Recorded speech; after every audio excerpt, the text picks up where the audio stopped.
What's poppin'? And welcome back to Schlachheim. Today we're building one of the biggest stations on the new U2 subway line. Located right next to the stadium, it's designed to handle large crowds on match days with a total of 4 tracks. If you want to see the finished station in action, feel free to check out the new U2 ride video after this one. Now let's finally get started. To begin with, I'll focus on the platform design, which will define the overall look of the station.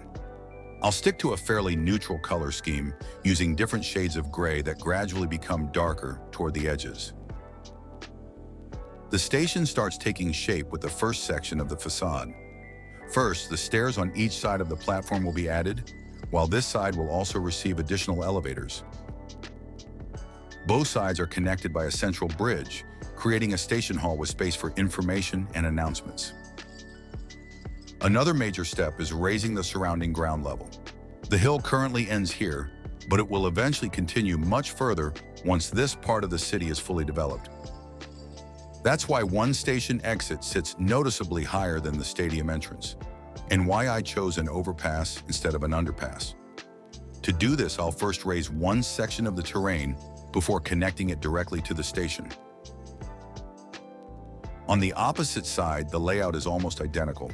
The main difference is that there are escalators instead of elevators, and no information counter.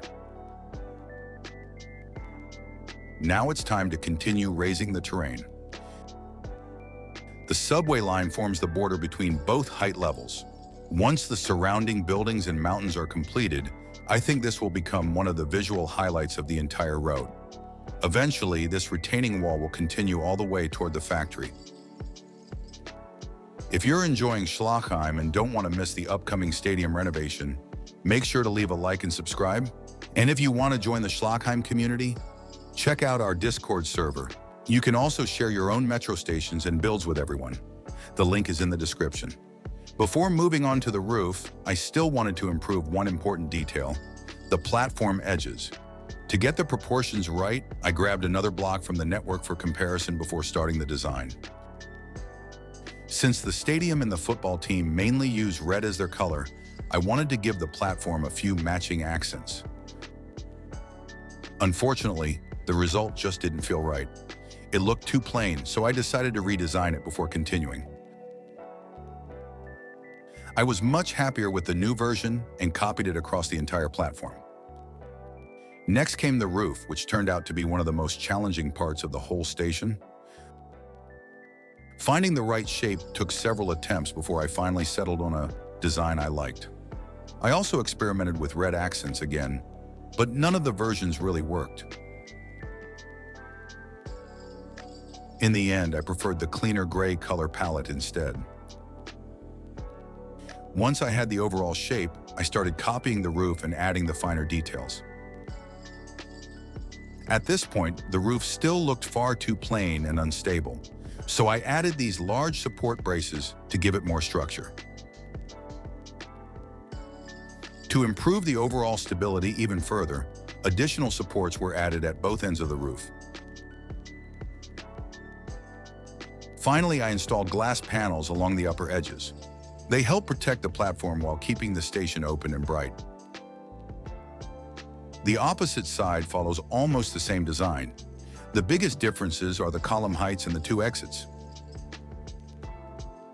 Eventually, this side will also receive an access ramp, but I'll build that later when I renovate the stadium so it doesn't interfere with the overall planning. You can also briefly see another attempt at using red accents, but once again, I decided against them. I was much happier with the cleaner color scheme. With the exterior finished, it was finally time to bring the station to life from the inside. The first priority was installing the lighting and placing the custom station signs featuring the football club's badge. Before moving on to the finishing touches, I wanted to improve the structural support one last time by adding several columns to help carry the weight of the roof.